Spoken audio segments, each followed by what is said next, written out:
Alin ang mataas? Multiplication o addition? Napakadali naman yan. Sino siyempre multiplication. Yan ang tinuturo sa inyo dito sa Manila. Sa amin, sa Taclobayog, di ba? Mas mataas ang addition kaysa multiplication. Paano kaya mangyayari? O sige, patunayan mo sa akin. 3 times 3. 9, 3 plus 3. 6. Oh, tinan mo, kitams? Mas mataas ang multiplication kaysa sa addition. Ah, Oh, sa akin to. yan ang una pa lang na tanong. Hindi ba tapos yun? Di ba? Oh, sige. 2 times 2. 4. 2 plus 2. 4. Patas na. Ah, may patas na, no? 1 times 1. 1, 1 plus 1. 2. Mas mataas ang addition kaysa multiplication. Tingnan mo naman tao. Matutulog na kumikita pa.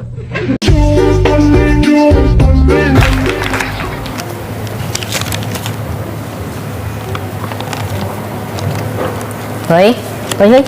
Kokopyahan kayo, no? Ay, hindi Sir, po. hindi po ah. Hindi po. Anong hindi? Kita-kita ko nagpapasahan kayo ng kodigo. Ay, sir, hindi po kodigo yun. Ano yan? Love letter po yan, mansari po kasi namin ngayon. Bakit matagal kayo?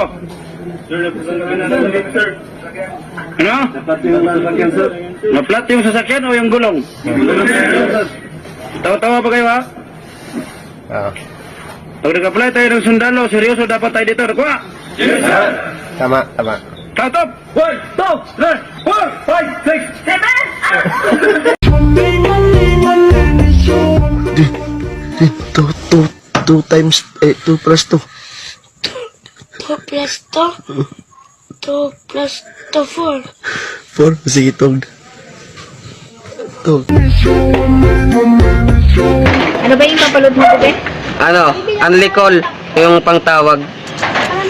Sabi ni Papa, pang Cavite daw yan. Anlikol, be. Pantawag talaga yan. Oo. Anlikol na nga. Oo.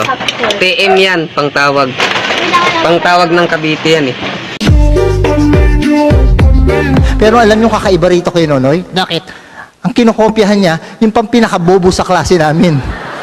Eh, tika, okay lang na strategy ako eh. Ano strategy mo? Tag sinulat niya true, susulat ko false.